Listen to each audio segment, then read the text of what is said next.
ಬನ್ನಿ ವೀಕ್ಷಕರೇ, ಈಗ ಮತ್ತೆ ರಾಶಿ ಫಲಗಳನ್ನು ಮುಂದುವರಿಸೋಣ. ಗುರುಜಿ, ತುಲಾ ರಾಶಿವರೆಗೆ ತಿಳಿಸ್ಕೊಟ್ಟಿದ್ದೀರಾ, ವೃಶ್ಚಿಕ ರಾಶಿಯಿಂದ ತಿಳಿಸ್ಕೊಡ್ಬೇಕು. ಖಂಡಿತಮ್ಮ. ಇನ್ನು ವೃಶ್ಚಿಕ ರಾಶಿ, ವೃಶ್ಚಿಕ ರಾಶಿಯವರಿಗೆ ಒಂದು ಸಂತಸದ ದಿನ.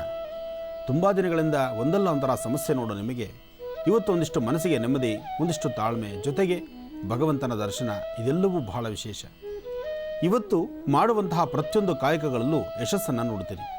ಹಾಗೆ ಸಮಾಧಾನದಿಂದ ನೆಮ್ಮದಿಯುತವಾಗಿ ನೀವು ಮಾಡುವ ಕೆಲಸವನ್ನು ಅರ್ಥಗರ್ಭಿತವಾಗಿ ಆಲೋಚನೆ ಮಾಡಿ ಮಾಡೋದ್ರಿಂದ ಹೆಚ್ಚಿನ ಫಲವನ್ನು ಸಿದ್ಧಿಪಡಿಸ್ಕೊಳ್ತೀರಿ. ಕೆಲಸ ಎಂಥದ್ದೇ ಇರಲಿ, ಮಾಡ್ತಕ್ಕಂತಹ ವೃತ್ತಿಧರ್ಮ ಯಾವುದೇ ಆಗಿರಲಿ, ಯಾವುದನ್ನೇ ಆದರೂ ಗೌರವಿಸೋದ್ರಿಂದ, ಆ ಗೌರವದಿಂದ ಕಾಣೋದ್ರಿಂದಲೇ ಸಾಕಷ್ಟು ಲಾಭವನ್ನು ಕಾಣ್ತೀರಿ.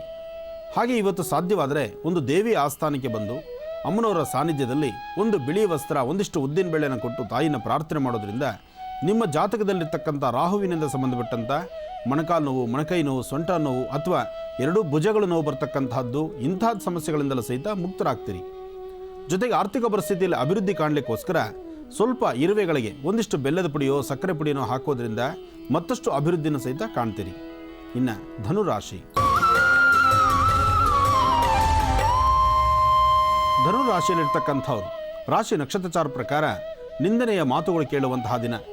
ನೀವೆಷ್ಟೇ ಸೌಮ್ಯವಾಗಿದ್ದು, ಎಷ್ಟೇ ನೀವು ನಿಮ್ಮ ಸಮಂಜಸವಾಗಿದ್ದು, ನಿಮ್ಮಂತೆ ನಿಮ್ಮ ಕೆಲಸಗಳನ್ನು ಎಷ್ಟೇ ಸಮಾಧಾನಕರವಾಗಿ ತೆಗೆದುಕೊಂಡು ಹೋದರೂ ಸಹಿತ ನಿಮ್ಮ ಪರಿಸರದಲ್ಲಿರ್ತಕ್ಕಂಥವ್ರು, ನಿಮ್ಮ ಸುತ್ತಮುತ್ತ ಇರ್ತಕ್ಕಂಥವ್ರು, ನಿಮ್ಮ ಅಣ್ಣ ತಮ್ಮಂದರು, ಕುಲಬಾಂಧವರು ಯಾರಾದರೂ ಒಬ್ಬರು ಏನಾದರೂ ಒಂದು ಮಾತಾಡಿ ನಿಮ್ಮ ಮನಸ್ಸನ್ನು ನೋಯಿಸುವಂಥ ದಿನ ಇವತ್ತಾಗತ್ತೆ. ಸಾಧ್ಯವಾದಷ್ಟು ಧನುರಾಶಿಯಲ್ಲಿರ್ತಕ್ಕಂಥವ್ರು ಇವತ್ತಿನ ದಿವಸ ಗುರುನ ಪ್ರಾರ್ಥನೆ ಮಾಡ್ತಕ್ಕಂಥದ್ದು, ಅಥವಾ ನಿಮ್ಮ ಧರ್ಮದ ಗುರುಗಳನ್ನು ಪ್ರಾರ್ಥನೆ ಮಾಡ್ತಕ್ಕಂಥದ್ದು, ಅಥವಾ ಸಾಧ್ಯವಾದರೆ ಔದುಂಬರ ವೃಕ್ಷಕ್ಕೆ ನಮಸ್ಕಾರ ಮಾಡಿ ಔದುಂಬರ ಪ್ರಾರ್ಥನೆ ಮಾಡೋದ್ರಿಂದಲೂ ಸಾಕಷ್ಟು ಒಳಿತನ್ನು ಕಾಣ್ತೀವಿ. ಅದರ ಜೊತೆಗೆ ಒಂದು ಹಳದಿ ಕಲರ್ ವಸ್ತ್ರ, ಒಂದಿಡಿಯಷ್ಟು ಕಡಲೆಬೇಳೆ ಅಥವಾ ಕಡಲೆಕಾಳು ಇಂತಹದ್ದನ್ನು ಹಳದಿ ವಸ್ತ್ರದಲ್ಲಿ ಗಂಟು ಹಾಕಿ ಮನೆಯಲ್ಲೇ ಪೂಜೆ ಮಾಡಿ ಅದನ್ನು ಯಾವುದಾದ್ರೂ ಒಂದು ದೇವಸ್ಥಾನಕ್ಕೆ ತೆಗೆದುಕೊಂಡು ಕೊಟ್ಟು ಪ್ರಾರ್ಥನೆ ಮಾಡೋದ್ರಿಂದ ಬರ್ತಕ್ಕಂತಹ ದೋಷಗಳು, ಸಮಸ್ಯೆಗಳಿಂದ ಮುಕ್ತರಾಗ್ತೀರಿ.